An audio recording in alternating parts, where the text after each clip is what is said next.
요셉이 바로에게 가서 고하되 나의 아비와 형들과 그들의 양과 소와 모든 소유가 가나안 땅에서 와서 고센 땅에 있나이다. 형들 중 5인을 택하여 바로에게 보이니 바로가 요셉의 형들에게 묻되 너희 생업이 무엇이냐? 그들이 바로에게 대답하되 종들은 목자이온데 우리와 선조가 다 그러하니이다. 그러니까 우리는 직업을 바꿀 수 없다 하는 뜻을 말합니다. 혹시 바로가 야 너는 저게 사장 좀 해라 뭐 이렇게 할지도 모를 거 아니에요. 특혜를 주려면은. 근데 아예 우리는 아는 거는 이 목축밖에 없다. 이거 선조 대대로 지금까지 이 하나밖에는 해오지 않다. 이렇게 지금 말을 하는 거예요.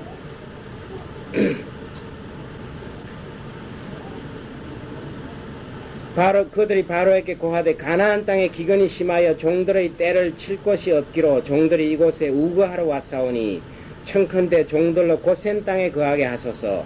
요셉이 시켜준 대로 합니다. 바로가 요셉에게 일러 가로되 네 아비와 형들이 내게 왔은즉 애굽 땅이 내 앞에 있으니 땅이 좋은 곳에 내 아비와 형들로 거하게 하되 고센 땅에 그들로 거하게 하고 그들 중에 능한 자가 있는 줄을 알거든 그들로 나의 짐승을 주관하게 하라. 그러니까 자기 왕실의 그 말들이나 뭐 이런 목축도 좀 부탁을 하는 거예요. 근데 고센 땅은 애굽에서 가장 이스라엘 가까운 곳이에요. 이스라엘로 돌아가려면 고센 땅으로 거쳐서 가는 거예요. 그러니까 딱 거기 문 앞에서 있는 거예요. 그러니까 우리가 여기에 와서 이제 깊숙이 살지 않겠다 이겁니다. 기회가 되면 흉년이 끝나고 이제 곡식만 나오면 도로 가나안 땅으로 간다 하는 이런 지금 마음을 가지고 있는 거예요. 그리고 흩어져 버리면 곤란하죠. 흩어지지 않기 위해서 우리는 아예 목축하는 사람이니까 그 예국 백성들하고 섞여서는 살 수 없다 이겁니다. 그런 걸 미리 아주 이렇게 못을 박아 놓는 겁니다. 요셉이 자기 아비 야곱을 인도하여 바로 앞에 서게 하니 야곱이 바로에게 축복하매 바로가 야곱에게 묻되 내 연세가 얼마뇨? 이 바로는 애굽의 왕인데 왕이면서 하나님이에요. 그 사람들에게는. 그런 바로를 야곱이 이렇게 축복한다 이겁니다. 그 말은 이 야곱의 하나님, 즉 요셉의 하나님이 정말 그 애굽 사람들 보기에도 자기들이 축복을 빌만한 그런 존재인 것을 깨닫게 됩니다. 요셉을 통해서 그 하나님의 역사하심을 직접 보았기 때문입니다. 바로가 야곱에게 묻되 내 연세가 얼마뇨? 야곱이 바로에게 고하되 내 나그네 길의 세월이 130년이니이다. 나의 연세가 얼마 못되니 우리 조상의 나그네 길의 세월에 미치지 못하나 험악한 세월을 보냈나이다. 이게 이제 참 야곱의 일생을 돌이켜보는 겁니다. 참 험악한 세월을 보냈다 이렇게 고백합니다. 그리고 나그네 길이라고 이렇게 정말 야곱이야말로 나그네 길 인생을 보냈죠. 그랬죠. 도망가가지고 하란 땅에서 20년 살다가 또 이제 돌아왔다가 또 이제 늙어서 죽기 전에 이 애굽 땅에 와가지고 바로 앞에 서게 된 거예요. 그래서 인생을 회고해 볼 때 참 험악한 세월을 보냈다. 그리고 나그네 길이었다 하는 걸 압니다. 왜 조상의 나그네 길의 세월에 미치지 못한다 이 말은 아브라함은 175세에 죽었고 이삭은 180세에 죽었습니다. 야곱은 이때 130년입니다. 야곱은 147세에 죽습니다. 그러니까 앞으로 17년간 애굽에서 살게 됩니다.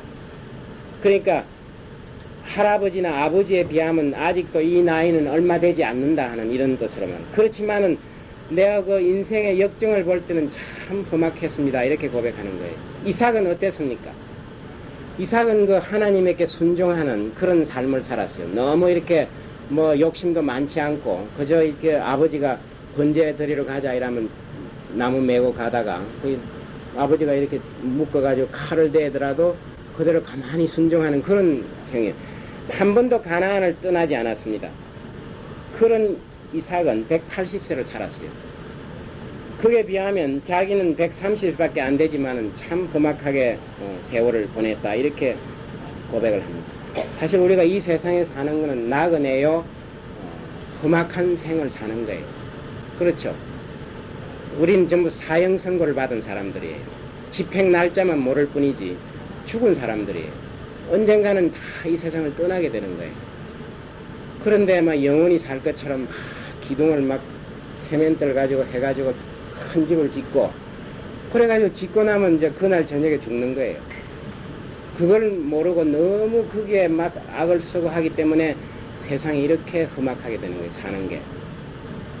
그 알렉산더 대왕은 30세 아마 그때 젊었을 때 죽었는데 이 세계를 지배한 사람이에요. 콜레라에 걸려서 죽었어요. 세계를 다 지배하고 역사상 제일 넓은 영토를 가졌는데 30세인가 아주 젊었을 때 죽었는데 관을 짤 때 구멍을 뚫어가라고 그래가지고 손을 탁 이렇게 내고 묻으라고 그랬어요. 나는 빈손으로 왔다가 빈손으로 간다. 이거. 내가 세상을 정복했지만은 빈손으로 간다. 이거를 세상 사람들이 알리라고 그랬어요. 그래서 정말 관에다 구멍을 뚫어가지고 손을 내놓고 이렇게가, 요렇게 하면 안에 뭐가 들은 줄 알겠지만은 탁 펴가지고 이렇게 묻은 거예요. 알렉산더가 누구 제자입니까? 응? 알렉산더는 소크라테스인가 아니면 소크라테스 제자지요. 그 선생이 참 훌륭한 선생이기는 했어요. 그 소크라테스의 가정교사가 소크라테스였으니까 비록 세계를 정복했지만은 철학이 들어있는 거예요, 머릿속에. 그러니까 내가 정말 이 세상을 지배했지만은 콜레라에 걸려서 죽은 거예요. 뭐 총에 맞고 이런 것도 아니에요. 정말 하잘것없는 그 세균에 의해서 죽은 거예요.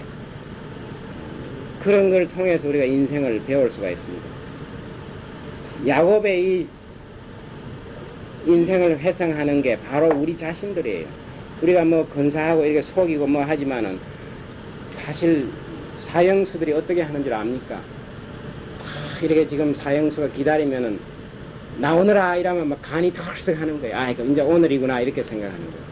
그래가지고 이제 목욕해라 뭐 이러면 목욕하고, 그래가 도로 들어가라 하면 사란 거고, 목욕하고 나서 그 다음에 이 식당에 와가지고 빕스테이크 먹을래 아니면 햄버거 먹을래 이렇게 물어보는 거예요.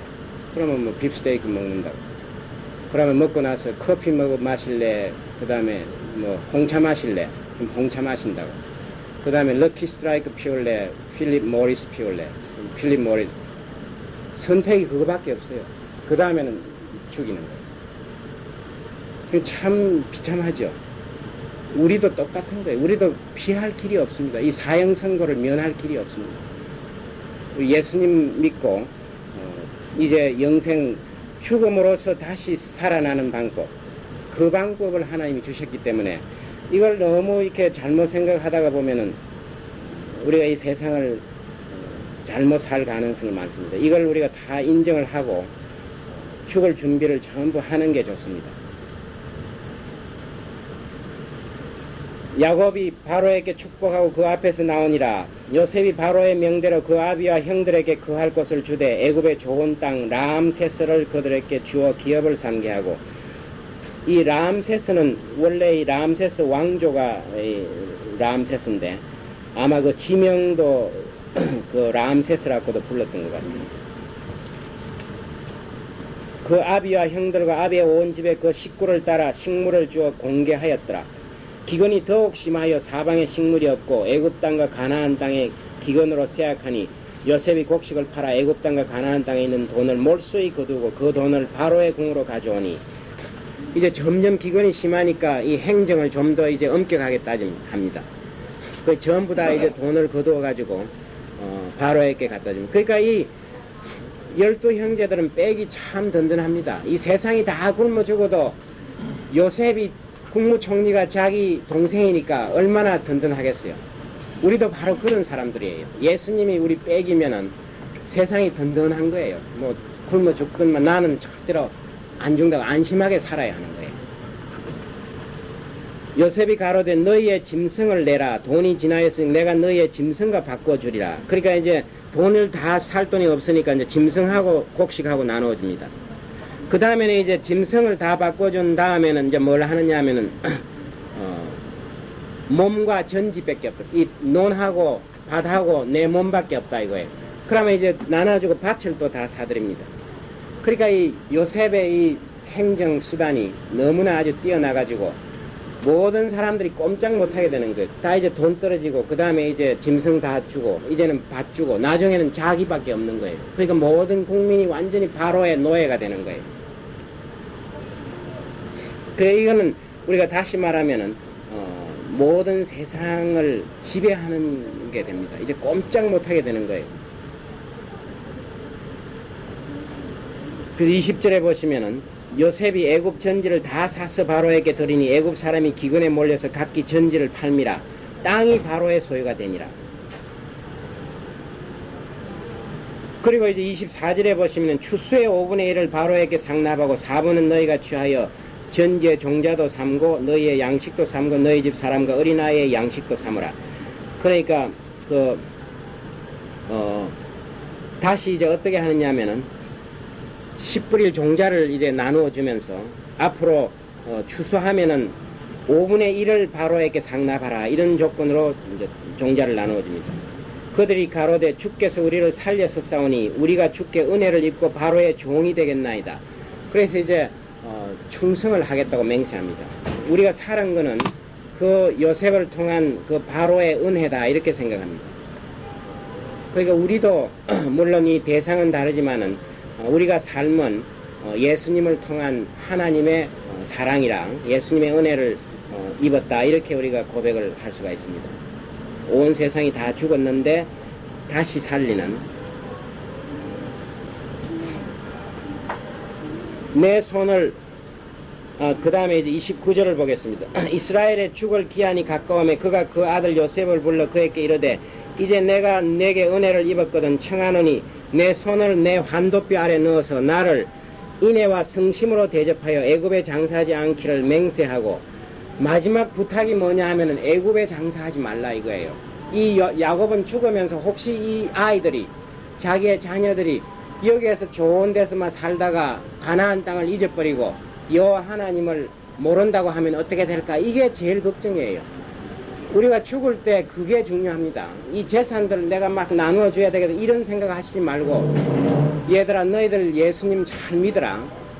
그 영적인 유산이 중요한 거예요. 지금 이 야곱이 염두에 두는 것은 그겁니다. 여기 살기가 좋고 참 문명국이지만 너희들이 여기에 뜻을 두지 말고 아버지를 가나안 땅에 묻으라 이거예요. 왜냐하면 아버지가 가나안 땅에 묻혀 있으면은 성묘라도 가겠죠 한 번씩. 그런 그 간절한 심정이에요. 환도뼈 아래 넣는다 이 말은 이 맹세는 지금에서 영원히 이른다 이거예요. 환도뼈는 우리의 그 생식을 하는 그런 기관이죠. 그래서 우리 후손까지 대대로 이 맹세를 지켜라 이겁니다. 내가 조상들과 함께 눕거든 너는 나를 애굽에서 메어다가 선명에 장사하라. 이 메어다가 갖다 버리라 이거예요. 사람이 죽으면 근사하게 뭐 이렇게 장례를 하고 뭐 절차를 실제로는 썩으니까 갖다 버리는 거예요. 다만 형식이 좀 근사할 뿐이지. 그리고 우리가 죽으면은 그게 쓰레기가 되는 거예요. 쓰레기. 아무 가치 없는 쓰레기가 됩니다. 우리 전에 영화 모차르트 그거 볼 때 모차르트 죽으니까 쓰레기차 같은 실어다가 막 그냥 공동묘지에 갖다 버리죠. 그런 천재도 별 소용이 없어요. 죽으면 쓰레기가 되는 거예요. 냄새가 나니까 집에 둘 수가 없다는 거예요. 여기 보면 메어다가 버리라 이랬죠. 메어다가. 요셉이 가로되 내가 아버지의 말씀대로 행하리이다. 야곱이 가로되 내게 맹세하라. 맹세하니 이스라엘이 침상머리에서 경배하니라. 죽기 전에 마지막으로 침상머리를 붙들었다 이 말은 하나님께 마지막으로 이제 기도하는 거예요. 죽기 전에 머리를 붙들고 이렇게 일어서서 마치겠습니다. 나누고 그래서 좀 하시다가 이제 나중에 내가 항상 창세기를 가르칠 수는 없으니까 이제 여러분들 중에서 창세기 선생님들이 또 나와야 되는 거예요. 그러니까 그렇게 준비를 한 몇 년 하시면은 하나님께 많은 축복을 주실 겁니다. 지난 시간에 우리가 그 창세기 47장에 야곱이 가로되 내게 맹세하라. 맹세하니 이스라엘이 침상머리에 경배하니라 하는 31절. 이게 상당히 중요한 구절입니다. 그 이스라엘이 침상머리에서 경배하니라 하는 지금 이 야곱이 이제 늙어가지고 노령이 되어가지고 이제 아마 죽을 때가 왔습니다. 그래서 자기가 이제 죽을 것을 예감하고 죽기 전에 뭐라고 부탁하느냐 하면은 나를 이 애굽 땅에 장사하지 말고 가나안 땅에 묻어달라고 이렇게 요셉에게 간곡히 부탁한 다음에 그 다음에 침상머리에서 경배하니라. 그러니까 아마 침상을 붙들고 이렇게 지금 기도하는 그런 모습이에요. 우리가 마지막에 인생을 정리할 때 이런 그 이스라엘 즉 야곱이 하는 이런 모습이기를 간절히 우리가 원합니다. 이 사실이 얼마나 중요하냐 하면은 히브리서 11장 21절을 한번 보겠습니다. 이 히브리서는 신약에서 구약의 요약입니다. 신약 중에서도 구약을 요약한 책이 히브리서예요. 그러니까 우리가 이 히브리서를 잘 읽어봄으로써 이 구약이 뭘 가리키느냐 하는 메시지를 굉장히 짧게 정확하게 이해할 수가 있습니다. 그래서 이 히브리서는 어디에 나오느냐 하면은 바울의 편지가 다 끝난 다음에 이제 히브리서가 나오고 그 다음에 바울이 아닌 다른 사람들의 편지, 베드로니, 요한이니 이런 사람들의 편지가 나옵니다. 그래서 그 히브리서는 바울 편지하고 다른 사람 편지하고 이 경계에 있습니다. 11장 21절을 보면은 미덕으로 야곱은 죽을 때 요셉의 각 아들에게 축복하고 그 지팡이 머리에 의지하여 경배하였으며, 여기에는 침상에 의지했다고 했는데 아마 이 지팡이를 야곱이 항상 그 지팡이가 있죠. 목자들이 갖고 다니는 그 지팡이를 붙들고 이렇게 아마 경배한 뭐 두 가지가 다 같은 뜻이에요. 하나님께 기도하는 모습입니다. 이거를 야곱의 모든 그 일생 가운데 가장 중요한 사실로 히브리서 기자가 이렇게 여기에 기록했습니다. 그 야곱이 한 일들이 많죠. 브니엘에서 하나님과 씨름하다가 그 약복강에서 하나님 만난 일도 있고 여러 가지 기적적인 일들이 많은데 그 중에서 특별히 야곱에게는 뭐를 지금 믿음의 그 가장 중요한 요소로 봤느냐 하면은 아들에게 죽기 전에 축복하고 지팡이 머리에 의지하여 경배하였다 이겁니다. 그러니까 이 야곱은 이미 나는 이제 죽는 몸이긴 하지만 그러나 하나님과의 나의 약속이 내가 죽음으로써 끝나는 게 아니라 내가 죽은 후에도 그 약속이 유효하다 하는 이런 확신을 갖는 거예요. 이게 이제 그 야곱이 죽을 때 보인 큰 믿음의 표시입니다. 그 Beyond the grave. 우리가 되게 무덤에서 끝난다고 생각하는데 그게 아니에요. 무덤 넘어서 죽은 후에도 역시 하나님의 이 약속은 유효한 약속이다 하는 것을 고백하는 장면입니다. 그 다음에 이제 48장이 되는데 이 48장은 그 야곱이 자기 손자에게 죽기 전에 이제 축복을 하는 그런 장면입니다. 이 일 후에 혹이 요셉에게 고하기를 내 부친이 병들었다 하므로 그가 곧 두 아들 므낫세와 에브라임과 함께 이르니 혹이 야곱에게 고하되 내 아들 요셉이 내게 왔다 하매 이스라엘이 힘을 내어 침상에 앉아. 그러니까 요셉에게 누가 이제 말을 전했습니다. 아버지가 몹시 아파서 이제 임종에 가까웠다 하는 그런 메시지를 전했기 때문에 요셉이 므낫세와 에브라임을 이제 자기 두 아들을 다리고 할아버지 앞으로 갑니다. 축복을 이제 받기 위해서. 그러니까 이제 힘을 내어 침상에 앉아서 요셉에게 이르되 이전에 가나안 땅 루스에서 전능한 하나님이 내게 나타나 복을 허락하여 내게 이르시되, 그게 루스는 베델의 옛날 이름이에요. 베델이라는 도시가 있죠. 처음으로 야곱이 도망가다가 이제 하나님이 나타나신 곳입니다.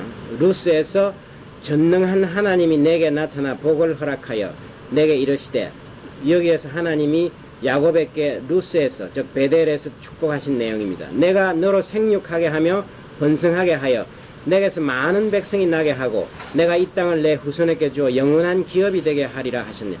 여기 보면은 그 하나님이 처음에 축복하신 아담과 하와에게 축복한 그 축복 내용이 반복됩니다. 노아에게도 역시 반복이 되고 생육하고 번성하게 한다 하는 이 하나님의 축복이 역시 그대로 유효하며, 또 한 가지는 이 땅을 후손에게 준다 하는 약속입니다. 이 하나님의 여러 가지 약속 중에 땅에 관한 약속은 참 중요합니다. 이 이스라엘 백성들이 결국은 이 가나안 땅을 완전히 떠났죠. 지금 이제 야곱과 함께 모두 애굽에 왔습니다. 그리고 떠났는데 나중에 400년 후에 모세를 통해서 약 200만 명에 달하는 이스라엘 백성을 홍해를 가로지르는 하나님의 기적을 통해서 결국은 가나안 땅으로 되돌려 주게 합니다. 그러니까 이 하나님의 약속이 400년 후에 모세를 통해서 이루어집니다. 그래서 이 땅과 이스라엘 백성과의 그 약속은 우리가 구체적으로 하나님이 역사하신다는 것을 역사를 통해서 보여주시는 하나의 가장 확실한 교훈이 되는 거예요. 그래서 이 땅에 관한 말씀이 자주 나옵니다. 우리가 이 땅이 없으면 생육하고 번성할 수도 없고, 땅에 사실은 이게 기업이에요. 하나님이 주신 이 땅이 없으면 우리가 어디에 발을 붙이고 살겠습니까? 이 땅이야말로 구체적으로 눈에 보이는 하나님의 축복이에요.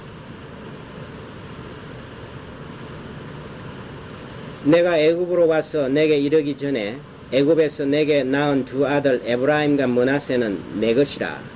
그러니까 여기서 야곱이 이 에브라임과 므낫세는 자기 아들이라고 이렇게 주장합니다. 그 말은 무슨 말이냐면 손자지만은 아들로서 양자로 삼았다 이거예요. 그러니까 손자를 자기 아들로 삼았다 이 말은 죽을 때 유산을 요셉에게는 2배로 줄 수 있다 이거예요. 왜냐하면 에브라임한테도 줄 수 있고 므낫세한테도 줄 수 있으니까. 다른 지파는 한 사람이 한 축복을 받는데 에브라임과 므낫세는 2 몫을 받는다 이거예요. 보통 이 중동에서 장자한테는 2 몫을 줍니다. 재산을 똑같이 나누어 가지고 아들들이 10명이면은 장자한테는 2 몫을 주고 나머지는 전부 1 몫씩 주는 거예요. 그래서 여기에서 보면은 야곱이 요셉을 장자로 택했다 하는 뜻과 마찬가지가 되는 거예요. 그 2 아들이 자기 거라고 이렇게 선언을 합니다. 이들 후에 내 소생이 내 것이 될 것이며, 그러면 이 2 아들 다음에 요셉이 또 아이를 낳으면 그것은 너의 아들이다 이거예요. 그 산업은 그 형의 명의 하에서 함께 하리라. 그 나머지는 이제 나누어 가지게 된다 이겁니다. 그 네 2 아들이 얻은 그 소생이 갖고 있는 거를 이제 네가 또 딴 아들을 가질 때 나누어 가져라 이겁니다. 내게 관하여는 내가 이전에 밧단에서 올 때 라헬이 나를 따르는 노중 가나안 땅에서 죽었는데, 지금 이제 자기의 그 인생의 여러 가지 슬펐던 일, 기뻤던 일 이런 거를 지금 회상하는 거예요. 베델에서 하나님을 만났던 일. 우리도 죽기 전에 시간이 급박하니까 제일 중요한 일들만 생각할 거예요. 내가 그때 이런 참 감격이 있었고 이런 일들이 있었구나 하는 거를 기억하게 되는 겁니다. 이 야곱에게는 가장 슬펐던 일이 자기가 그토록 사랑했던 라헬이 벤야민을 낳고 노중에서 죽었던 일일 거예요. 가나안 땅에서 죽었는데 그곳은 에브랏까지 길이 오히려 격한 곳이라. 그러니까 에브랏에 지금 도달하려고 출발했는데 그 중간에 아직 그 거리가 상당히 떨어져 있는 그런 상황에서 네 엄마가 죽었다 이렇게 이제 이야기를 합니다. 그를 에브랏 길에 장사했느니라. 에브랏은 곧 베들레헴이라. 그러니까 베들레헴에 묻었다 이겁니다. 이스라엘이 요셉의 아들들을 보고 가로되 이들은 누구냐? 요셉이 그 아비에게 고하되 이는 하나님이 여기서 내게 주신 아들들이니이다. 아비가 가로되 그들을 이끌어 내 앞으로 나오라. 내가 그들에게 축복하리라. 그러니까 2 요셉의 아들에게 앞으로 나오느라 이렇게 합니다. 이스라엘이 눈이 나이로 인하여 어두워 보지 못하더라. 이 중동 지방에서 되게 이 나이가 많은 사람들이 장님들이 많이 되는 거예요. 요즘도 그런 현상들이 많은데 이게 아마 그 특별한 이런 눈병들이 많고, 그래서 그게 이제 오래 두면은 거의 눈이 어두워지는 그런 병들이 있습니다. 눈이 나이로 인하여 어두워 보지 못하더라. 요셉이 2 아들을 이끌어 아비 앞으로 나아가니 이스라엘이 그들에게 입맞추고 그들을 안고 요셉에게 이르되 내가 내 얼굴을 보리라고는 뜻하지 못하였더니 하나님이 내게 내 소생까지 보이셨도다. 그게 하나님은 항상 우리가 기대한 그 이상으로 축복을 하시는 거예요. 나는 요셉 너 얼굴을 볼 거리라고 생각지도 못했는데 이제 2 아들까지도 내가 보게 되었다니 참 하나님의 그 뜻이 놀랍다 하는 것을 깨닫게 합니다. 요셉이 아비 무릎 사이에 2 아들을 물리고 땅에 엎드려 절하고, 그러니까 이제 아버지가 이렇게 무릎을 이렇게 안고 있는데 그 무릎 사이에다가 2 아들을 이렇게 세웁니다. 우스로는 에브라임을 이스라엘의 좌수를 향하게 하고 좌수로는 므낫세를 이스라엘의 우수로 향해요. 그러니까 므낫세가 장남이에요. 그러니까 요셉은 장남은 오른손으로 축복을 받기를 원하고 에브라임 차남은 왼손으로 축복을 받기를 원합니다. 그러니까 므낫세는 어디로 하느냐 하면 이 요셉 야곱의 오른손이 닿이도록 하고 이렇게 딱 배치를 한 거예요. 이제 아버지는 눈이 어두우니까 잘 보이지 않겠죠. 그러니까 요셉이 지금 원하는 대로 축복을 하기를 이렇게 기대했습니다. 그래서 우수로는 그러니까 이거는 요셉 자기 쪽으로 볼 때 오른쪽이에요. 오른쪽에는 에브라임을 그 이스라엘의 자수를 향하게 하고, 그 다음에 요셉이 볼 때 자기 왼쪽에는 므낫세를 두었는데, 이 므낫세는 이스라엘이 볼 때는, 즉 야곱이 볼 때는 오른쪽에 향하게 된다 이겁니다. 이스라엘이 우수를 펴서 찾아 에브라임의 머리에 얹고 자수를 펴서 므낫세의 머리에 얹으니 므낫세는 장자라도 팔을 어긋맞게 얹었더라. 그런데 축복을 이렇게 해야 되는데 이렇게 한 거예요. 이렇게 크로스. 이게 이스라엘이 눈을 감고 이렇게 축복을 한 거예요. 이게 바로 하나님의 뜻이에요. 장자보다 차자가 이제 축복을 받는 게, 우리가 성경에 보면 쭉 그랬습니다. 그 가인은 아담의 장남인데 가인의 예물은 받지 않고 그 동생 아벨의 예물을 받았어요. 그 다음에 보면 계속해서 어떻습니까? 계속해서 또 이제 이삭과 이스마엘이 있었는데, 이스마엘이 아브라함의 장자예요. 그런데 이삭을 이제 하나님이 택하셨고, 그 다음에 또 에서와 야곱이 있었는데 에서가 먼저 나왔어요. 쌍둥이지만은. 그러나 야곱을 택했고, 야곱은 그 하나님의 뜻을 이제서 발견한 거예요. 그러니까 인간적으로 우리가 생각하면은 당연히 장자에게 모든 축복이 돌아가야 되지만은 하나님의 방식은 우리 사람의 방식과 다르다 이거예요. 그걸 계속해서 하나님이 강조하는 겁니다. 그러니까 우리 생각대로 뭔가 되지 않는다. 나중에 여기에 지금 축복을 받는 이 현상이 굉장히 중요한 그 가문에 있어서 장자로서의 유업을 받을 수 있는 그런 중요한 일입니다. 그 우리가 사는 동안에 그런 일들이 참 많겠죠. 이렇게 저거는 당연히 내 거라고 딱 생각하는데 보면 옆 사람이 딱 맞는 거예요. 전혀 기대도 안. 그게 바로 하나님이 이렇게 하실 수도 있는 거예요. 그렇죠. 뭐 입술에 들어가려고 하다가도 여기서 탁 떨어지는 수도 있어요. 그러니까 뭐든지 우리가 너무 자신만만하게 생각할 수는 없습니다. 하나님의 뜻이 있을 때 이 야곱은 누가 시킨 게 아니에요. 그냥 눈 감고 이렇게 한 거예요. 비로소 야곱은 죽기 전에 하나님의 뜻을 충분히 깨닫게 되고 이제 순종하는, 자기의 과거도 생각했을 거예요. 자기가 옛날에 그 축복을 받기 위해서 온갖 거짓말을 하고 부모를 속이고, 물론 이제 그렇게 해서 쫓겨가고 했지만은 이제 야곱은 하나님의 뜻을 충분히 깨닫게 되는 그런 그 성숙한 믿음이 되는 겁니다. 그가 요셉을 위하여 축복하여 가로되 내 조부 아브라함과 아버지 이삭에 섬기던 하나님, 나의 남으로부터 지금까지 나를 기르신 하나님, 나를 모든 환난에서 건지신 사자. 그리고 여기에 야곱이 보는 하나님이 어떤 분인가 하는 것을 고백하는 겁니다. 야곱의 생각에는 하나님은 이런 분이다 이거예요. 즉 어떤 분이냐 하면은 아브라함과 이삭의 하나님, 즉 조상 대대로 우리와 함께 하신 하나님이라는 사실을 고백하고, 그 다음에는 나를 기르신 하나님, 지금까지 나를 길러주신 하나님, 목자라는 개념이 있습니다. shepherd. 그 기르는, 나를 키워주신 하나님. 그 다음에 세 번째 하나님의 개념은 모든 환난에서 건지신 하나님. 사자라는 게 바로 하나님의 천사니까 하나님이 가령 다른 방식으로 우리 인간 사회에 역사하는 방법 중에 하나입니다. 예수님일 수도 있고, 하나님이 특별히 우리에게 간접적인 메시지를 전해주는 그런 방식으로 내가 위험한 모든 것에서 건져주시는 하나님. 그러니까 우리가 참 이 고백이 중요합니다. 우리 일생을 살아갈 때 어떤 사람은 이렇게 고백할 거예요. 참 내가 그때 참 내가 아주 고생하고 정말 어려웠다. 이것만 기억할 수도 있는데 똑같은 인생을 두고 그때 참 하나님이 나를 구해주셨지 하고 구해주는 것을 기억하는 사람이 있어요. 그러니까 우리가 적극적인 거하고 이 소극적인 생각이 있는데, 우리 인생이 똑같이 이렇게 살았는데 죽을 때 참 내가 험악한 인생을 살았다. 난 정말 하나님의 축복을 하나도 못 받았다. 이럴 때도 내가 일이 안 됐고 저럴 때도 안 됐고, 그렇게만 쭉 해석할 수 있지만 반대로 또 생각해보면 이럴 때 하나님이 나를 건져주셨고 이럴 때 거꾸로 하면 완전히 딴 세계가 되는 거예요. 이 야곱이 정말 얼마나 환난이 많았습니까? 온갖 사기를 당하고 라반한테 어려움을 당하고 길에서 자기 그 애기 놓다가 자기 부인 라헬이 죽었지. 그러고 그 에서를 만나기 전에 그 두려움의 사이에 있었던 걱정, 정말 생각해보면 참 어려움이 많았지만은 지금 어떻게 고백하느냐 하면 나를 건져주신 하나님이라 이렇게 그 구원의 손길을. 그 하나님의 속성이 우리와 함께 하시는, 조상으로부터 지금까지 함께 하시는, 그러고 나를 계속 양육하신 하나님, 그 다음에 목자처럼 나를 키워주신 하나님, 그 다음에는 나를 보호해 주시는 하나님, 이 세 가지가 하나님에 대한 야곱의 이해입니다. 야곱은 이렇게 하나님을 고백한 거예요. 구원의 하나님, 그 다음에 목자로서의 하나님. 그래서 이걸 우리가 다시 말하면, 요즘 말하면 세 가지로 나누어 볼 수 있습니다.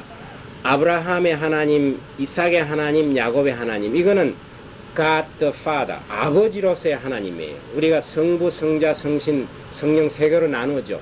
이 성자로서의 하나님의 개념이에요. 아버지로서. 그 다음에 나를 기르고 양육하신다 하는 것은 God the Shepherd, 그러니까 목자로서의 하나님, 즉 성령의 하나님을 나타내는 거예요. 나를 기르시는 하나님. 그 다음에 나를 건지신 하나님, 구원해 주신 하나님은 예수님을 가리키는 거예요. 그러니까 이 야곱이 이런 식으로 고백을 했지만 신학적으로 이걸 따져보면은 성부, 성령, 성자, 하나님의 세 삼위를 우리가 여기서 느낄 수가 있습니다. 그래서 사실 이 신학도 두 가지가 있습니다. 성경신학이 있고 조직신학이 있는데 성경신학이 더 좋은 거예요. 성경신학은 성경에 나오는 개념만 가지고 우리가 이해하는 거예요. 근데 이제 조직신학이나 이런 거는 사람들이 생각을 자꾸 집어넣는 거예요. 그래가지고 어렵기만 하고 오히려 혼돈이 일어나고 상당히 불필요한 게 많은데, 우리는 어디까지나 성경에서 계시되는 하나님만 믿어야지, 너무 우리 인간적인 생각을 집어넣어가지고 복잡하게 만든 하나님을 우리가 알려고 노력하면은 결국 잘못 빠져나갈 수가 있습니다. 그래서 내가 믿는 하나님의 족보를 알아야 합니다. 내가 혹시 이방신을 믿지 않는가, 이런 걸 한 번씩 생각해 볼 필요가 있어요. 내가 지금 믿고 있는 하나님이 아브라함의 하나님, 이삭의 하나님, 야곱의 하나님, 성경에 있는 하나님인지 아닌지를 생각해 볼 필요가 있습니다. 그리고 정말 하나님을 알려면은 남의 하나님이 아니라 나의 하나님이 돼야 합니다. 우리가 고백할 때 나의 하나님, 나의 구주, 이런 고백이 나와야 그게 정말 하나님이 되지, 책에 있는 그 하나님, 아무개가 믿는 그 하나님, 내하고 별로 상관없는 하나님이에요. 그래서 우리는 이 하나님과 항상 서로 대화하면서, 대화라는 것은 하나님 묵상하고 기도하고 하는 이런 걸 통해서 항상 나의 하나님으로 만들도록 노력을 해야 됩니다. 여기 보면 전부 나를 기르신, 나를 모든 한 나라고 했어요. 그러니까 하나님과 나와 직접적인 교제가 있어야 정말 그게 우리 하나님이 되는 거예요. 야곱이 옛날에는 뭐라고 주로 고백을 했습니까? 이삭의 하나님, 아브라함의 하나님. 자기가 클 때 가만히 보니까 아브라함하고 이삭은 항상 그 하나님하고 뭘 하기 때문에 저건 우리 아버지 하나님이다, 이렇게만 생각한 거예요. 근데 이제는 전부 나를 기르시고 나의 하나님, 이렇게 고백하는 겁니다. 사자께서 이 아이에게 복을 주시오며 이들로 내 이름과 내 조부 아브라함과 아버지 이삭의 이름으로 칭하게 하시오며 이들로 세상에서 번식되게 하시기를 원하나이다.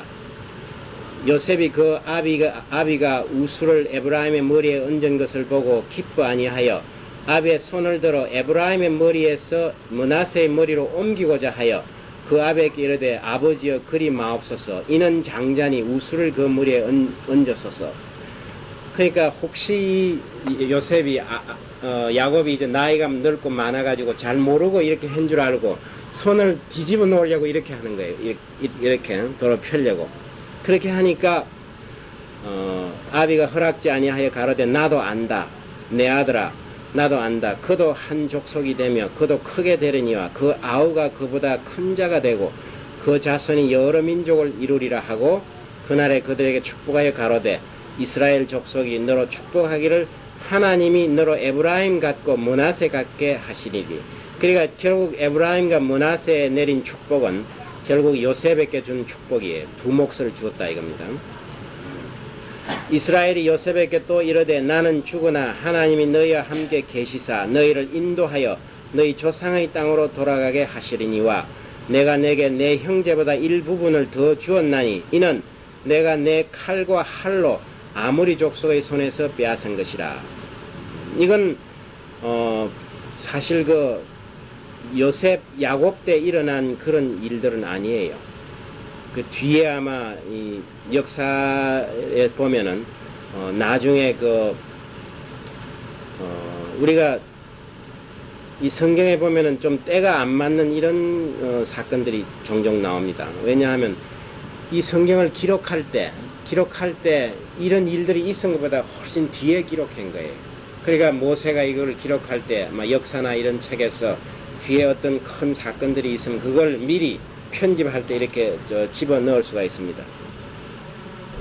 그래서 우리가 이 문제에 관해서 좀 공부를 하려면 여호수아의 24장 32절 여기를 참고로 해보시면은 여기에 관한 언급이 나옵니다. 그 다음에 이제 창세기 49장을 공부를 하겠습니다. 야곱이 그 아들들을 불러 이르되 너희는 모이라. 그 여기 보면은 요셉부터 먼저 축복을 하는 거예요. 그 다음에 나머지 아들들을 다 불러옵니다. 아마 이거는 요셉이 그 당시 그 차지하고 있는 위치가 중요한 위치일 수도 있고, 또 이제 야곱이 요셉을 총애하기 때문에 다른 아들들보다는 국무총리니까 먼저 아마 불렀을 가능성도 있고, 그것보다는 더 이 야곱의 마음 속에 이 요셉에 대한 그런 그 간절한 사랑이나 이런 것들이 아직도 그대로 남아 있는 겁니다.